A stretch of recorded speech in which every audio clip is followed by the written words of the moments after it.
Another mayor who is dealing with the worst possible situation is the mayor of Dayton, Ohio. There's really no way to plan for this or anticipate this, but now we'll listen into a mayor who's dealing with it. Chief Carper, Governor Mike DeWine, City Commissioner Chris Shaw, Head of the Dayton Foundation Mike Parks, City Manager Shelley Dickstein, and Assistant Chief for the Fire Department Jeff Likens.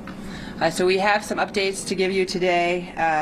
I just took a tour with the governor and Mrs. DeWine to show the site. So he was been briefed by our team and understands what happened here early this morning, and I'm going to let him say a few words. It's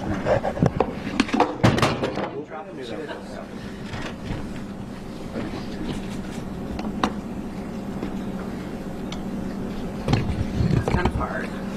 Or here, maybe. Yeah, that works.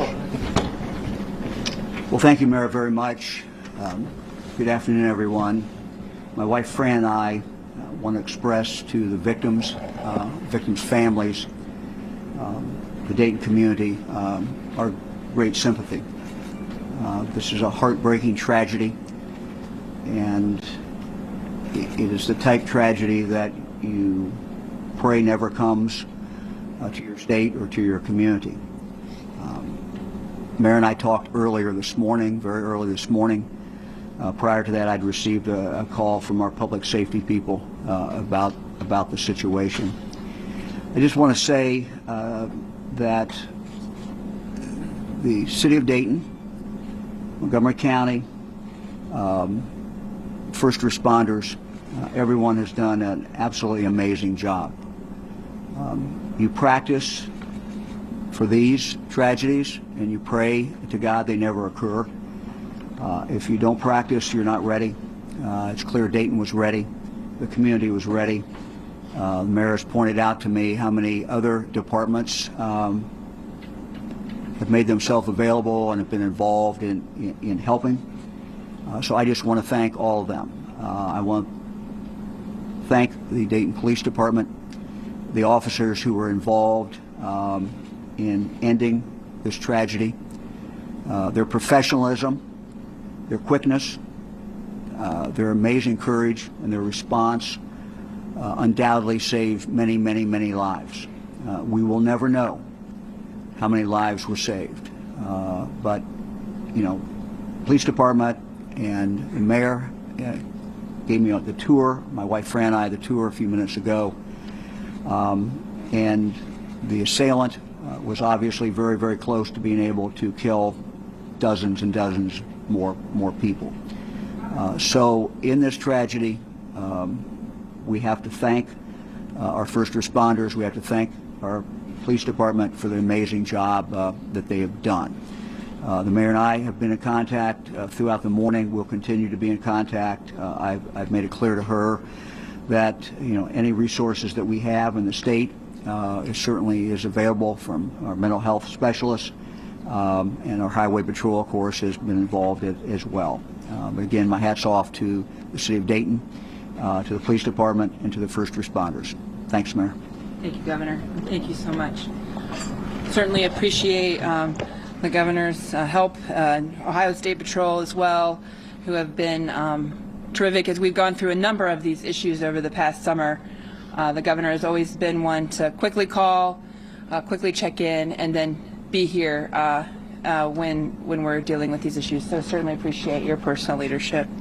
We have some updates from police, and so I'm going to turn it over to Deputy Chief Carper. Thank you, Mayor. First thing I'd like to do is go ahead and confirm the identity or release the identity of the shooter.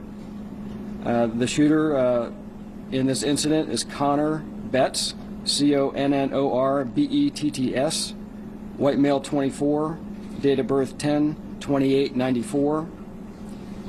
And I would ask, it's our understanding that that some images of the suspect have been posted by media, and some of those are not correct. So please make sure that you have the correct photograph or image of the suspect when you report that.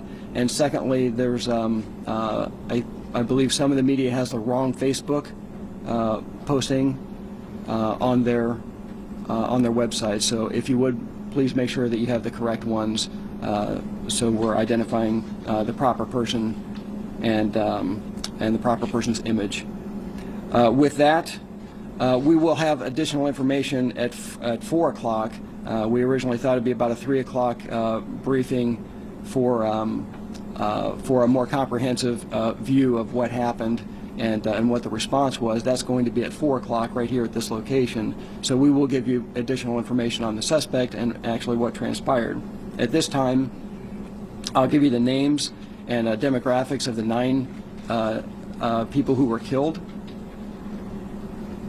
And the first one is Lois Oglesby, Oglesby, black female, 27. The second one is Megan Betts, Betts, white female, 22. Saeed Saleh, Saleh, black male, 38. Derek Fudge, black male, 57. Logan Turner, white male, 30. Nicholas Coomer, Cummer, white male, 25. Thomas McNichols, McNichols, black male, 25. Beatrice Warren Curtis, black female, 36. And Monica Brickhouse, black female, 39. Those are the 9 names of the individuals who were killed overnight. With that, I'll turn it back over to the mayor.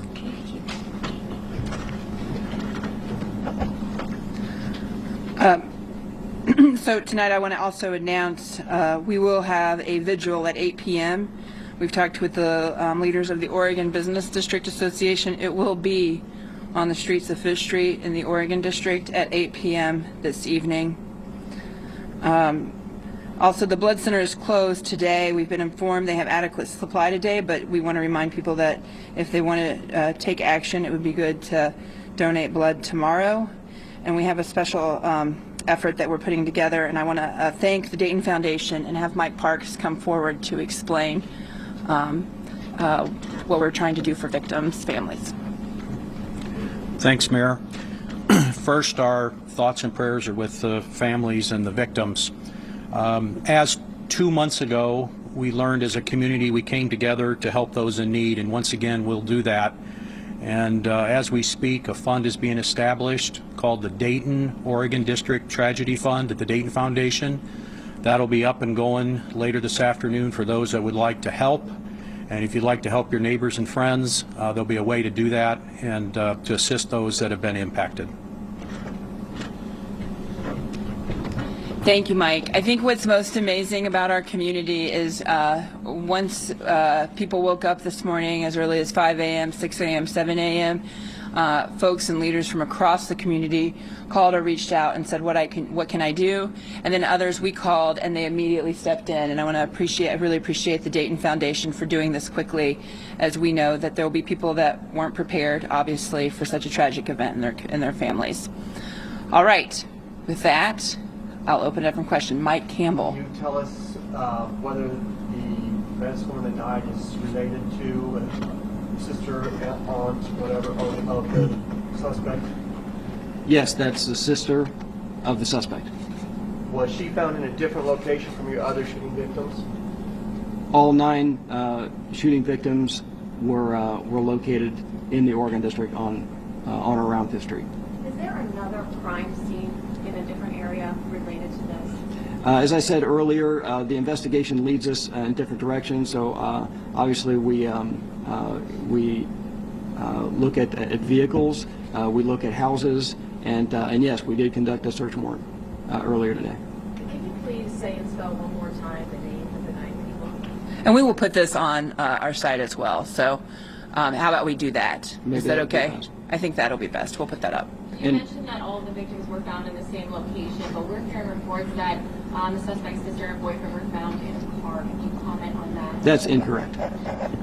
And I will say that the family members of all 9 people who are deceased have been notified, and a victim witness member from the Montgomery County Prosecutor's Office has been assigned to each of those families to help them through this process as well. And that's why we waited until this afternoon to release the names. Deputy Chief, if you learned anything further about a possible motive? We will address that at 4 o'clock as best we can. We will be able to provide much more information on the actual incident itself at 4 o'clock. Suspect is on Bellbrook, is that correct?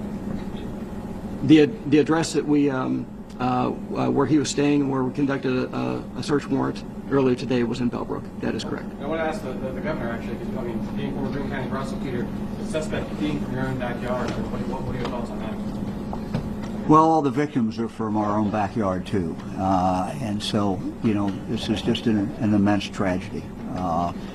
No matter where the victims are from, they're victims, and our heart goes out to the families. But this is a Miami Valley tragedy.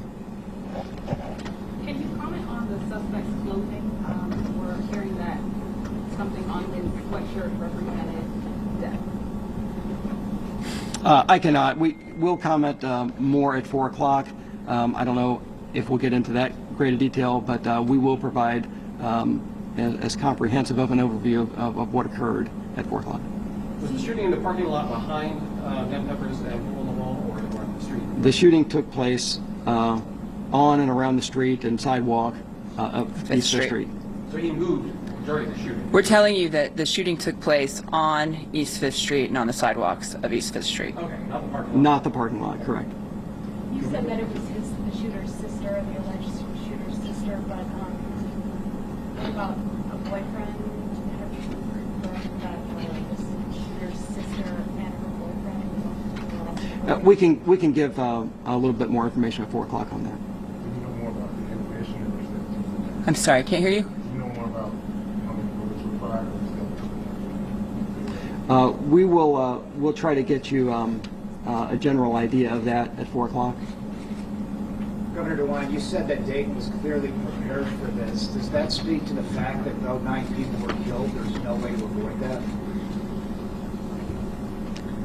Well, I think that's the first thought that always goes through your mind whenever there is a tragedy of any kind. The question is that policymakers have to think about is there anything we can do in the future to make sure something like this does not happen? And make sure is the wrong term, but to lessen the possibility or to lessen the number of people who were killed. These mass shootings, if you go back, and I don't pretend to be an expert, but they're all alike and they're all different in that sense. And so sometimes you get different lessons from each one of them. I don't think today is the day to try to draw the lessons because frankly we don't have all the facts, and there's going to be ample time for all of us to talk about what we learned from this tragedy. But again, without all the facts, I would just tell people just wait till you get all the facts, and then we can start having those discussions. In fairness, I think the mayor said that this is the 250th mass shooting this year. It's the 216th day of the year. That's more than one a day right now at this pace. At what point has enough time expired before you can act before the next one? Well, you've asked, well, in all due respect, you've asked several questions at the same time. Let me just say that there will be ample time for us to discuss the lessons learned from what happened today. But let's first get the facts and get all the facts out, and there'll be time to have those discussions.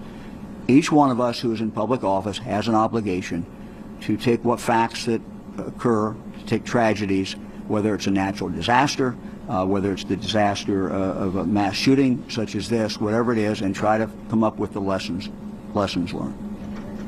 Just a question for Deputy Chief.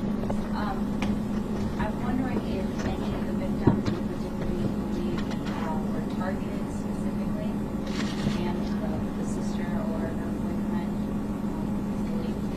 specifically sought them out in any way, or any of the other eight? We will we'll address that best we can at 4 o'clock. I will say this, due to the very short timeline of violence, it's hard to imagine that there was much discrimination in the shooting. it happened in a very short period of time. Will that be something that you'll continue to investigate, like hate crime?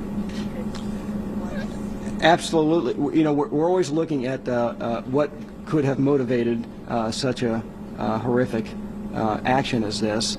And like I said this morning, we're interviewing dozens of people and going through a lot of different, electronic evidence, other evidence, to try to determine that. We don't have that answer yet. This is the first day. This is this is going to be a lengthy investigation. So we'll do our best to get the information to you, but speculating at this point would be premature. The shooter's family cooperative with this time? I won't address that. We said earlier that it was a .223 caliber AK-like long rifle, and he had extra magazines as well as he was wearing body armor. Did he have extra guns or just have one gun? We can get you more specifics at 4 o'clock. Yeah, 4 o'clock. I bet we'll see you all at 4 o'clock. I want to recognize some people that are here. The coroner's office has been in great partnership. Obviously, the coroner has been in autopsy all day, so Eric Blaine is here. State Representative Phil Plummer is here. I see State Auditor David Yost is here. And my dear friend, and I don't think I'd get through anything without the Mayor of Kettering, Don Patterson. Okay, we'll see you in a few hours. Thank you. Oh, we'll see you at 3 o'clock. We're going to have a press conference at 3 and a press conference at 4, because I know how much you guys love press conferences. Thank you. A clearly emotional mayor of Dayton, Ohio, and understandably so. She is dealing with the deaths of 8 of her citizens shot there on the street on what was supposed to just be a fun Saturday night. We learned a few things from her and from the governor. Most surprisingly, I think this sort of struck both of us, is that they said the shooter, whose name we will not repeat, is the brother of one of the victims. Yeah, and they took care to name not only the shooting suspect, but the name of each and every single one of the 9 victims that passed away last night. Also, bringing much needed attention and highlighting the plight of the victims there on the part of law enforcement, first responders, and the mayor's office.